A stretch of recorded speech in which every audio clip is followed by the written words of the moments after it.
సంకటహర చతుర్థి వ్రతకథ ప్రారంభ. మానవుల కష్టాల నుండి గట్టెక్కించేది సంకటహర చతుర్థి వ్రతం. గణపతికి అత్యంత ప్రీతిపాత్రమైన తిథులలో ప్రధానమైనది చవితి తిథి. గణేశ పురాణ ప్రకారం వినాయకుని ఉపాసన ప్రాథమికంగా రెండు విధాలు. మొదటిది వరద గణపతి పూజ, రెండవది సంకష్టహర గణపతి పూజ. వీటిలో వరద గణపతి పూజ చాలా వరకు అందరికీ తెలిసినదే. అది మనమందరము ప్రతి సంవత్సరము చేసుకునే వినాయక చవితి. అన్ని రకాల వరాలను మనకు అనుగ్రహించే ఈ వరద గణపతినే సిద్ధి గణపతి, వరసిద్ధి గణపతి అని కూడా పిలుస్తూ ఉంటారు. ఇక రెండవది సంకటహర గణపతి. సంకటహర గణపతి సకల భయ నివారకుడు. కుజుడి చేత పూజింపబడిన కుజదోష నివారకుడిగా, యముడి చేత పూజింపబడిన పాపనాశకుడిగా గణేశ పురాణం ఈతడిని కీర్తిస్తుంది. వరద గణపతి పూజకి శుక్ల చతుర్థి ముఖ్యమైనట్లుగా సంకష్టహర గణపతి పూజకి కృష్ణ చతుర్థి అంటే బహుళ చవితి ముఖ్యం. వాటిలోనూ మంగళవారంతో కూడిన కృష్ణ చతుర్థి మరింత ముఖ్యం. దానినే అంగారక చతుర్థి లేదా భౌమ చతుర్థి అని పిలుస్తారు. అవి సంవత్సరానికి 2-3 సార్లు వస్తూ ఉంటాయి. అయితే మాఘమాసంలో వచ్చే సంకటహర చతుర్థి మరింత అరుదు. సంకటములను తొలగించే సంకటహర చతుర్థి వ్రతంను మాత్రం ఆలంబనముగా ఆచరిస్తూ ఉంటారు. అంగారక చతుర్థి నాడు సంకటహర చతుర్థి వ్రతం ఆచరించడం వల్ల జాతకములోని కుజదోష సమస్యలు తొలగిపోవడంతో పాటు చేసే పనులలో సంకటములన్నీ తొలగి సఫలత చేకూరునని ప్రతీతి. ప్రతి మాసం కృష్ణపక్షంలో అనగా పౌర్ణమి తరువాత 3-4 రోజుల్లో చవితి వస్తుంది. ప్రదోషకాల సమయమునకు చవితి ఎప్పుడు ఉంటుందో ఆ రోజున సంకష్టహర చవితిగా పరిగణించాలి. సంకటహర చతుర్థి వ్రత పూజా విధానం. సంకష్టహర చవితి వ్రతాన్ని 3, 5, 11 లేదా 21 నెలల పాటు ఆచరించాలి. ఈ వ్రతాన్ని బహుళ చవితి నాడు ప్రారంభించాలి. వ్రతాచరణ రోజు ప్రాతకాలమునే తలస్నానము చేసి ఆ తరువాత గణపతిని పూజించాలి. తెలుపు లేదా ఎరుపు రవికల గుడ్డమి వినాయకుడి ముందు పెట్టి దానిని పసుపు కుంకుమలతో అలంకరణ చేయాలి. మనస్సులోని కోరికను తలుచుకుని 3 గుప్పిళ్ళ బియ్యాన్ని గుడ్డలో వేసి తరువాత తమలపాకులో 2 ఎండు ఖర్జూరాలు, 2 వక్కలు దక్షిణ పెట్టి మనస్సులోని కోరికను మరొకసారి తలుచుకొని మూట కట్టాలి. సంకటనాశన గణేశ స్తోత్రం, సంకటహర చతుర్థి వ్రతకథను చదవవలెను. ఆ మూటను స్వామి ముందు పెట్టి ధూపం వెలిగించి కొబ్బరికాయ లేదా పళ్ళు స్వామికి నివేదించాలి. తదుపరి గణపతి ఆలయానికి వెళ్ళి 3 లేక 12 లేక 21 ప్రదక్షిణాలు చేయాలి. శక్త్యానుసారం గరిక పూజను కానీ గణపతి హోమమును కానీ చేయించుకోవచ్చును. సూర్యాస్తమం వరకు పూజ చేసిన వినాయకుడిని కదపరాదు. సూర్యుడు అస్తమించిన తరువాత స్నానం చేసి దీపం వెలిగించి తిరిగి వినాయకుడికి లఘువుగా పూజ చేయాలి. నియమం పూర్తయిన తరువాత వినాయకుడికి కట్టిన ముడుపు బియ్యంతో పొంగలి చేసి స్వామివారికి నివేదించి సాయంత్రము తినాలి. సంకటహర చతుర్థి వ్రతకథ.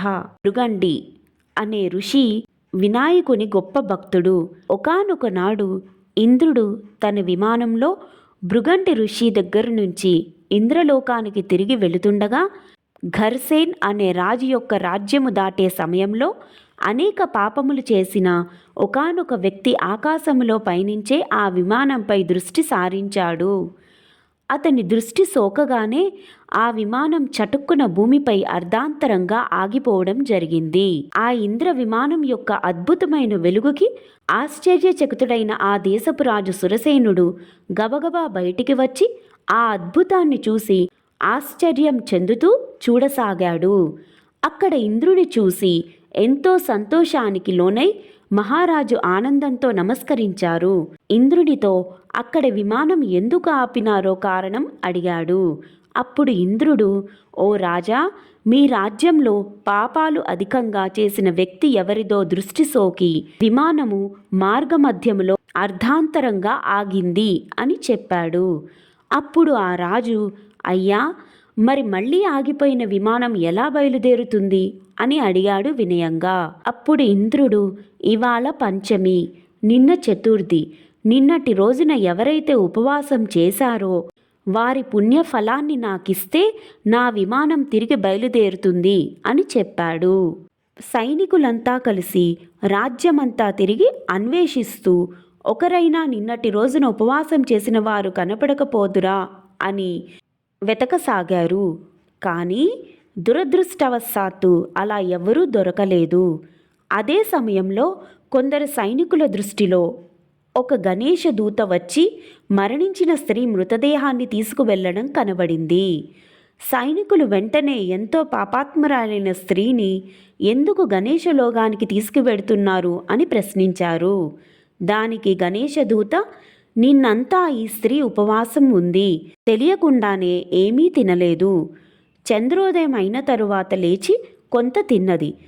చంద్రోదయ సమయాన నిద్రలేచి కొంత తినడం వల్ల ఆమెకి తెలియకుండానే సంకష్ట చతుర్థి వ్రతం చేసింది, ఈరోజు మరణించింది అని చెప్పారు. అంతేకాక ఎవరైనా తమ జీవితకాలంలో ఒక్కసారైనా ఈ వ్రతాన్ని చేస్తే వారు గణేశ లోకానికి గాని స్వనంద లోకానికి గాని మరణాంతరం చేరుకోవడం తథ్యం అని చెప్పాడు. గణేశుడి దూతను అప్పుడు సైనికులు ఎంతో బ్రతిమాలారు. ఆ స్త్రీ మృతదేహాన్ని తమకిమ్మని, అలా చేస్తే విమానం తిరిగి బయలుదేరుతుందని ఎంతో చెప్పారు. ఆమె పుణ్యఫలాన్ని వారికివ్వడానికి గణేశుని దూతలు అంగీకరించనే లేదు. ఆమె దేహంపై నుండి వీచిన గాలి ఆ విమానం ఆగిపోయిన చోట చేరి విస్ఫోటనం కలిగించింది. మృతదేహం పుణ్యఫలం పొందినది కావడం వలన ఆ దేహాన్ని తాకిన గాలి సైతం పుణ్యం పొందింది. దాని వలన ఇంద్రుని విమానం తిరిగి బయలుదేరింది. ఈ కథ సంకష్టహర చవితి ప్రాముఖ్యత, ఆధ్యాత్మిక విలువలతో పాటు సంకష్ట చవితి ఉపవాసం మొదలైన విషయాలు తెలుపుతున్నది. వినాయకుని భక్తులందరి దృష్టిలోనూ ఈ వ్రతం చేయడం వలన చాలా పుణ్యం పొందుతారని భావన. ఈ వ్రత మహత్యం వలన ఈ వ్రతం ఆచరించిన వారు ఎవరైనా గణేశ లోకానికి లేదా స్వనంద లోకానికి వెడతారని, అక్కడ భగవంతుని ఆశీస్సుల వల్ల ఎంతో ఆనందాన్ని అనుభవిస్తారని అంటారు. పుత్ర సంతానం లేని కృతవీర్యుని తపస్సు పితృలోకంలో ఉన్న అతని తండ్రిని కదిలించగా అతడు బ్రహ్మదేవుని ప్రార్థించి తన పుత్రునికై ఈ వ్రతాన్ని పుస్తక రూపంలో పొందినట్లు, దానిని స్వప్నంలో దర్శనమిచ్చి కృతవీర్యునికి ప్రసాదించినట్లు గణేశ పురాణం తెలుపుతుంది. కృతవీర్యుడు దీనిని పాటించి గణేశానుగ్రహంతో కార్తవీర్యార్జుని వంటి పుత్రుని పొందిన విషయం ఇంద్రుని వలన తెలుసుకున్న సూరసేనుడు అనే మహారాజు తాను సంకష్టహర గణపతి వ్రతం ఆచరించి తనతో పాటు తన రాజ్యంలోని ప్రజలనందరినీ వైనాయ లోకానికి తీసుకువెళ్ళగలిగినట్లు వ్రతకథ. పూర్వము అహల్య ఈ వ్రతమును యథాశాస్త్రముగా ఆచరించి తన మనోరథ సిద్ధిని పొందెను. అటులనే శ్రీకృష్ణుడు ఉపదేశింపగా ధర్మరాజు ఆచరించి రాజ్యాది లాభము నుండి తమ్ములతో భార్యలతో కూడి సుఖించెను. సంపాతి హనుమంతునితో, వాయునందన, శ్రీరామదూత, సర్వ కష్టములను తొలగించి కార్యసిద్ధి నొందుంచినట్టి శ్రీ సంకష్టహర చతుర్థి వ్రతము గలదు. నీవు భక్తి శ్రద్ధలతో ఆ వ్రతమును ఆచరింతువేని సముద్ర ఉల్లంఘనము, సీతా దర్శనము, రాక్షస బాధ నివృత్తి కలిగి క్షేమము నొందగలవు అని వివరించెను. బుద్ధిమతాం వరిష్ఠుడగు హనుమంతుడు సంపాతి సూచన ప్రకారము గణపతి సాక్షాత్కారము నొంది ఆ స్వామి అనుగ్రహము వలన నిర్విఘ్నముగా శ్రీరామ కార్యమును శీఘ్రముగా నెరవేర్చెను. గణేశ పురాణంలో అనేక కథల రూపంలో సంకష్టహర గణపతి వ్రతాచరణ వలన కలిగే లాభాలు వివరించారు. వాటిలో పుత్ర సంతాన ప్రాప్తి, బ్రహ్మహత్యా పాతక నాశనము, వికలాంగ దోష నిర్మూలనము, రాజ్యప్రాప్తి, కుజదోష నివారణము, క్షయవ్యాధి శమనము, బానిసత్వ విముక్తి, క్రోధోపశమనము, అకాల మృత్యు హరణము, కుష్టు వ్యాధి నివారణము, జ్ఞానప్రాప్తి, మహిమ, నష్టవస్తు ప్రాప్తి, మనోభీష్ట సిద్ధి, యుద్ధ విజయము, గురు అనుగ్రహము, ఇంద్రియ పటుత్వము మొదలైనవి అనేకం ఉన్నాయి. అందుకే గణేశ ఉపాసకులు సాధారణంగా ఈ వ్రతాన్ని వివాహాలకు ఆటంకాలను తొలగించేదిగా, సంతానాన్ని ప్రసాదించేదిగా, దూరమైన బంధువులను తిరిగి కలిపేదిగా, జాతక దోషాలను పోగొట్టడంలో సాటిలేనిదిగా తెలియచేస్తున్నారు. అనేక లాభాలు ఉన్న ఈ వ్రతాన్ని ఒక్కరోజు ఆచరిస్తే చాలు. సంకటహర చతుర్థి వ్రత కథ సమాప్త. గణేశార్పణమస్తు.